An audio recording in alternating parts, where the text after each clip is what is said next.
नमस्कार, मैं हूं Amod Shrivastava. Amazing thought, amazing message, amazing information की दिशा में आज एक कदम और आगे।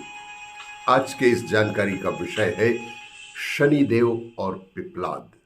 आपको ये मेरा वीडियो अच्छा लगे तो लाइक करें, शेयर करें और लाल बटन दबाकर सब्सक्राइब अवश्य करें।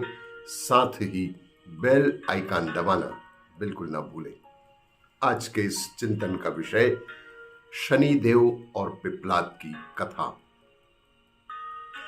श्मशान में जब महर्षि दधीचि के मांस पिंड का दाह संस्कार हो रहा था, तभी उनकी पत्नी अपने पति के वियोग सहन न कर पाई और पास में ही स्थित एक विशाल पीपल वृक्ष के कोटर में 3 वर्ष के बालक को रख स्वयं चिता में बैठकर सती हो गई।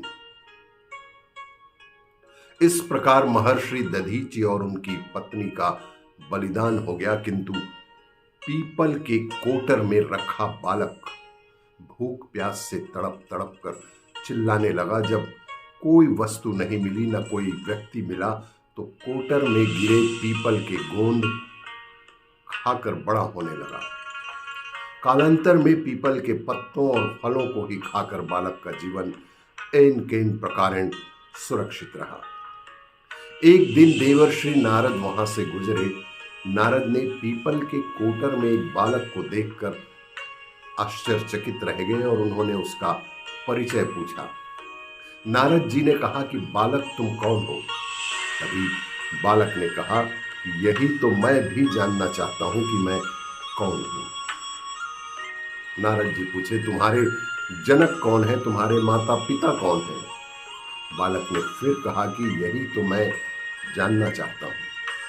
तब नारद जी ने ध्यान धर के देखा कि और आश्चर्यचकित होकर बताया कि हे बालक, तुम महान दानी महर्षि दधीचि के पुत्र हो। तुम्हारे पिता की अस्थियों का वज्र बनाकर ही देवताओं ने असुरों पर विजय प्राप्त की थी। नारद ने बताया कि तुम्हारे पिता दधीचि की मृत्यु मात्र 31 वर्ष की वय में ही हो गई थी। तब बालक ने पूछा कि मेरे पिता की अकाल मृत्यु का कारण क्या था? तभी नारद जी ने कहा कि तुम्हारे पिता पर शनि देव की महादशा थी।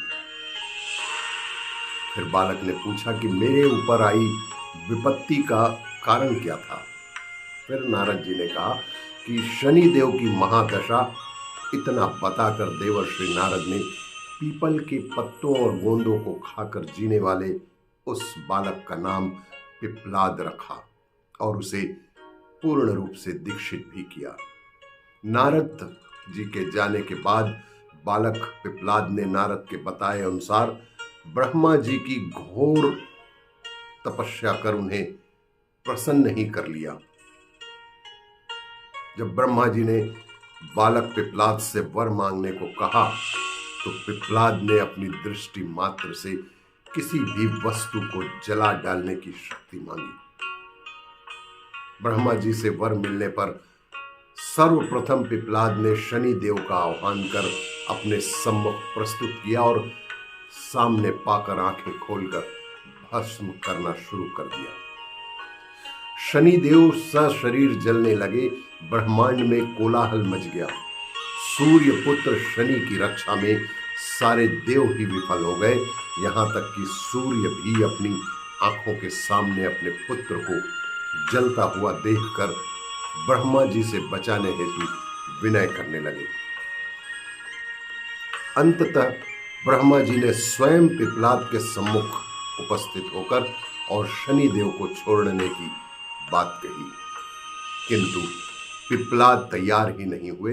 ब्रह्मा जी ने एक के बदले 2 वर मांगने की बात कही।